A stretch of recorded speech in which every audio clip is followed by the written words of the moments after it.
Bienvenidos a un nuevo módulo del curso de Transformación Digital y Organizaciones Exponenciales. Entramos ya en el tema 8, donde vamos a continuar lo que iniciamos en el tema anterior respecto a la hoja de ruta para la transformación digital, y ya vamos a centrarnos en un plan específico de esa transformación digital de la que tanto estamos hablando. De hecho, también, aparte de ver el plan de transformación digital, veremos un poco cómo medir esa implementación del plan de transformación digital a través de las métricas. Recordemos en cualquier caso que la transformación digital es esa capacidad de realinear los modelos de negocio, los procesos y la tecnología para entregar un mayor valor a nuestros clientes y a nuestros empleados y así competir mejor en la economía digital, ¿de acuerdo? Entonces, también recordemos cuando hablábamos de la hoja de ruta de la transformación digital, en el que teníamos que ver, en definitiva, cómo implementar cambios en 4 apartados. El primero era el de las personas, orientado esencialmente al cliente, en el tema de los procesos, el tema de las tecnologías y al final también en el tema de los contenidos. Todo ello es verdad que orientado muy a la economía del dato, ¿no? A intentar estar guiado siempre por esos datos que podemos ir recopilando de nuestros clientes, de nuestros procesos, de nuestros contenidos y por lo tanto hay que tenerlo muy presente. Pero bueno, comencemos con el plan como tal. Sí que quiero comentaros con carácter previo que tenéis un documento adjunto también en la plataforma con este plan de transformación digital, incluso con espacios para que vosotros mismos podáis ir analizando en qué fase estáis de la transformación digital y qué mecanismos podéis implementar. Por lo tanto, espero que sea un documento que os resulte de utilidad. ¿Qué es lo primero que tenemos que hacer? Pues evidentemente una auditoría previa. Cuando hablábamos de la hoja de ruta, decíamos que teníamos que analizar primero cómo estábamos y además determinar hacia dónde queríamos ir para rellenar ese hueco, ¿no? A través de todos esos cambios en esas 4 partes que decíamos, ¿no? De personas, procesos, tecnologías y contenidos. Una vez que tenemos ese análisis, yo lo completaría también con un análisis DAFO, de debilidades, amenazas, fortalezas y oportunidades. Recordad que las debilidades son algo interno, en qué fallo, en qué soy flojo, en qué puedo mejorar. Las amenazas son más bien temas externos. ¿Qué me puede afectar desde un punto de vista externo? Pues un cambio en la regulación. Hay gente que dice un competidor, hombre, un competidor siempre puede ser una amenaza, ¿cómo no va a serlo, ¿no? Pero yo me centraría en otro tipo de amenazas, ¿no? Pues es un cambio de regulación, una amenaza puede ser una crisis sanitaria como la del coronavirus. Y por otro lado tenemos que ver también la parte de las fortalezas y las oportunidades. Recordad que las fortalezas son aquello en lo que sois fuertes, aquello también interno, en qué sois buenos, en qué sois los mejores, ¿no?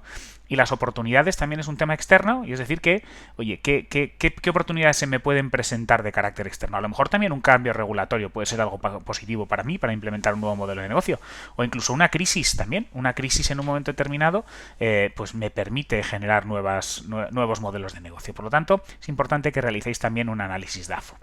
A mí a continuación lo que me gusta hacer, y va vinculado también a toda esta fase de auditoría y de análisis, es pues un poco aplicar la metodología del círculo dorado de la que hemos hablado en otras ocasiones. En este sentido os recomiendo el libro y por supuesto la charla TED de Simon Sinek del Start with Why, que lo que viene a decir es que al final las grandes empresas o las grandes personas que comunican lo hacen de manera distinta a cómo lo hacemos generalmente los demás. Generalmente una empresa lo que nos dice es qué hago, después cómo lo hago, y se suele quedar ahí, ¿no? Es decir, ¿qué hago? Pues, por ejemplo, hago ordenadores. ¿Cómo los hago? Pues son ordenadores con una buena experiencia de usuario. Pero eso no me llega adentro, no, la gente no me compra por mi qué, sino que me suele comprar por mi por qué. Y de hecho lo que él dice es que, fijémonos por ejemplo en Apple, ¿no? La gente por qué compra Apple o por qué siente un cierto aprecio hacia todo lo que es Apple.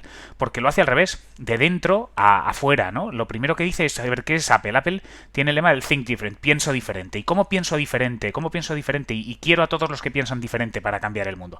¿Cómo lo hago? Bueno, pues lo hago diseñando unas herramientas con una experiencia de usuario espectacular, que son preciosas, que te van a encantar. ¿Y qué hago? Bueno, pues a partir de ahí el qué es lo de menos. ¿Qué hago ordenadores? Efectivamente, hago ordenadores, pero también hago iPads y hago en su momento iPods o ahora los AirPods. Pero es muchísimo más fácil de vender. ¿Por qué? Porque primero te vendo lo que soy. el mi por qué existo, por qué estoy aquí en el mundo. No estoy aquí porque pensamos diferente. ¿Cómo lo hago? Con una experiencia brutal, una experiencia de usuario preciosa. ¿Y qué hago? Sí, ordenadores. Cómprame uno de mis ordenadores porque son espectaculares, ¿no? Como veis, cambia muchísimo el modelo. Y además es que esto, como bien explica Simon Sinek, tiene mucho que ver también el de fuera adentro es lo que hace que se muevan las emociones y por lo tanto el cliente compre, ¿no? Y esto está muy orientado también en cómo es nuestro cerebro. Nuestro cerebro también va de fuera adentro. La parte de fuera, que es el neocórtex, es donde está todo lo relacionado con el lenguaje, ¿no? Todas las habilidades del lenguaje. Y al final son habilidades muy muy racionales, mientras que la parte interior, el sistema límbico, lo que se llama el cerebro reptiliano, es aquel donde están las emociones y aquel que es el que me impulsa en un momento determinado a realizar algo, donde se mueve la conducta, donde me puede impulsar a comprar. Por lo tanto, tiene mucho más sentido ir hacia el dentro, de dentro a fuera, hacia mi sistema límbico, hacia mi cerebro reptiliano con ese por qué. ¿Por qué? Porque es desde dentro hasta fuera, ¿no? Y por lo tanto, es interesante que analicemos esta metodología. A mí me parece muy interesante. ¿Por qué? Porque me va a permitir, en definitiva, saber por qué existe mi compañía. Y además, se vincula clarísimamente con el propósito de transformación masiva del que hablábamos a la hora de explicar las organizaciones exponenciales. La gente me compra por mi por qué, no por mi qué. Y ese propósito de transformación masiva al final es eso, busca transformar la sociedad y busca ser masivo, afectar a mucha gente y cambiar el mundo. Por lo tanto, es un análisis que os debéis plantear sin ninguna duda. Sigamos. Otra de las cosas que tenemos que tener en cuenta cuando estamos haciendo este análisis es el canvas de negocio, ¿no? Al final los modelos de negocio se pueden implementar en un canvas y en este sentido os recomiendo que os apuntéis a un curso que tenemos sobre cómo preparar un canvas de negocio. Al final esta es una metodología del design thinking que nos permite, pues a través de post-its y un folio, identificar cuál es mi propuesta de valor, cuál es mi idea, cuáles son mis relaciones estratégicas. Ya os digo, os recomiendo en ese sentido que os apuntéis a nuestro curso sobre el canvas de negocio. A continuación, ¿qué es lo que tenemos que hacer? A ver, si vamos a estar en transformación digital, tenemos que definir una estrategia clarísimamente digital. Y para ello, ¿qué tenemos que hacer? Fijaos, un plan de identidad digital. Tenemos que hacer un branding de cómo nos estamos volviendo digitales a través de canales digitales, webs, blogs, un plan de social media vinculado a las redes sociales y, por supuesto, una estrategia de reputación digital y responsabilidad social corporativa. Esta estrategia digital es la que va a ser nuestra cara de cara al mercado, va a ser nuestra imagen de cara al mercado y por lo tanto es muy importante que la definamos. A continuación, sin ninguna duda, si estamos hablando de digital, tenemos que capacitar a nuestros directivos y empleados. Vamos, ya me habéis oído otras veces, SpaceX con su propósito de transformación masiva, que es Programa tu futuro, lo que queremos es enseñar a la gente a adquirir competencias digitales, ¿no? Las competencias digitales son fundamentales, porque la revolución tecnológica, la revolución digital hoy en día no es opcional y o cambias o te cambian, ¿no? Y por lo tanto, tenemos que dotar a nuestros directivos y a nuestros empleados de las herramientas tecnológicas necesarias para poder competir de manera eficiente en una economía digital. A continuación, ¿qué tenemos que tener también en cuenta? Por supuesto, llevamos diciéndolo a lo largo de todo este curso, un plan de Big Data, analítica y KPIs y cuadros de mandos. ¿Por qué? Porque la economía del dato me permite competir de manera mucho más eficiente. Y recordad que esos datos, si yo los contextualizo y ahí les meto analítica, puedo sacar información interesante que me permita competir mejor. El tema de los KPIs, al final, luego lo vamos a ver, pero tenemos que medir. Hay gente que ya habla de otro tipo de medidas, ¿no? Como los OKRs que hemos hablado otras veces, que son Objectives and Key Results. Elijas una u otra, al final necesitas un dashboard, un cuadro de mando que me permita analizar esos datos para luego implementar las medidas adecuadas. Por supuesto, vinculado a todo ese plan de Big Data tendré que crear una serie de bases de datos, unas bases de datos de mis consumidores, de mis clientes, de posibles clientes, de procesos de gestión de clientes. En definitiva, tengo que generar un CRM, un Customer Relationship Management, ¿no? Tendré que ahí me puedo apalancar en tecnología de terceros, pero que me permita analizar ese comportamiento de mis clientes y además me va a permitir elaborar un plan de captación y fidelización de los mismos, basándome en esa experiencia superior de cliente que queremos conseguir transmitir a nuestros clientes. Seguimos. Al final también hay que digitalizar la red comercial y de hecho tenemos que ver si queremos ser omnicanal o no, el ser offline, online, y esta es una cosa a valorar desde el punto de vista de nuestro plan. A continuación, por supuesto, la atención al cliente. Ya hemos comentado que el cliente tiene que estar en el centro y todo el proceso, desde antes de entrar hasta que sale y después de salir, en la fase de postventa, tenemos que ser capaces de mejorar su experiencia. Entonces, una atención al cliente tiene que ser 3.0, con esa gestión de la experiencia del cliente, de la economía de la experiencia. Es muy, muy importante. ¿Para qué? Para pues generar esa fidelización del cliente como tal. Tendremos que crear también un grupo de redes sociales corporativas, es decir, que nos permitan trabajar de manera colaborativa. Estoy hablando de utilizar una herramienta como Slack, o estoy hablando de utilizar herramientas como Teams, SharePoint o incluso un Planner o un Trello, ¿no? Es decir, herramientas que me permitan trabajar en tiempo real con mi equipo. En un momento determinado puede ser un grupo de WhatsApp que me permita funcionar, ¿no? Pero hay algunas más especiales. Ya os digo, la herramienta de Teams funciona bastante bien. Slack también se utiliza muchísimo por las startups. De hecho, os recomiendo nuestros cursos de herramientas donde explicamos varias de ellas. Continúo. Al final, otra de las cuestiones que tenemos que tener en cuenta es cómo digitalizo mi parte de recursos humanos, ¿no? Y tengo que generar el Digital Employer Branding. En definitiva, tengo que ser capaz de hacer atractiva mi empresa desde el punto de vista del empleo. ¿Cómo? Pues también convirtiéndola en algo digital. Puedo generar webs, blogs y canales corporativos de empleo, o incluso acudir a webs de ese tipo. Puedo generar un plan de social media de empleo también, lo que sería un e-recruitment.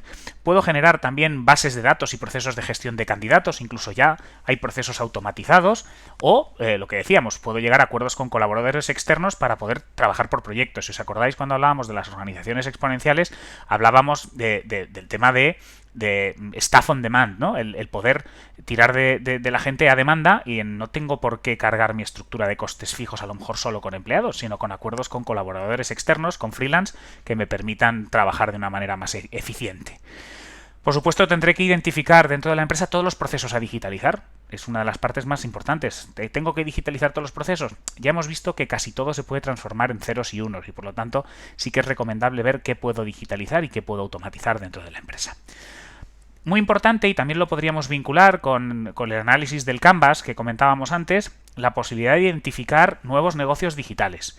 A la hora de identificar nuevos negocios digitales existen múltiples metodologías, existen incluso consultoras especializadas para ayudarte a generar un nuevo negocio.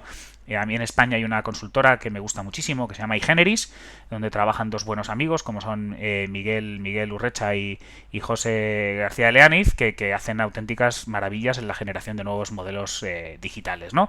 Al final, ¿qué es lo que tengo que valorar? Pues esos nuevos modelos. Puede ser interesante que cree un e-commerce, que cree una app, que digitalice un producto, que digitalice un servicio. Bueno, es una cuestión a valorar en función de lo que yo esté ofreciendo. Muy importante.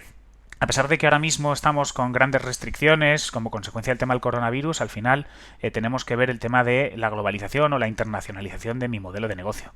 ¿Es replicable? ¿Es escalable? ¿Es interesante abrir nuevos mercados? Veámoslo, analicémoslo y adoptemos las decisiones que tengamos que adoptar, ¿no? Y luego, muy importante, hemos hablado varias veces de la importancia en sede de transformación digital de que la innovación forme parte del ADN de la compañía. Bueno, pues en ese sentido tendremos que identificar el modelo de innovación dentro de mi empresa y qué soluciones y tecnologías disruptivas debo aplicar. Y para eso puedo tirar también de plataformas de innovación, incluso de acuerdos con terceros que me puedan ayudar, pueden ser desde consultoras o consultores freelance como tal. Pues bien, una vez que tenemos todos esos pasos o esos procesos, esas metodologías a implementar de cara a poder llevar a cabo un plan de transformación digital, no sería en absoluto de valor si no soy capaz de medir cómo estoy respondiendo a esa transformación digital. Entonces, aquí tenemos que hablar de métricas. Lo más habitual, lo que más se utilizan son los KPIs, los Key Performance Indicators, los indicadores claves. Ya os he dicho que hay algunos que ya prefieren hablar de OKRs, de Objectives and Key Results. En cualquier caso, es importante que fijéis métricas. ¿Por qué?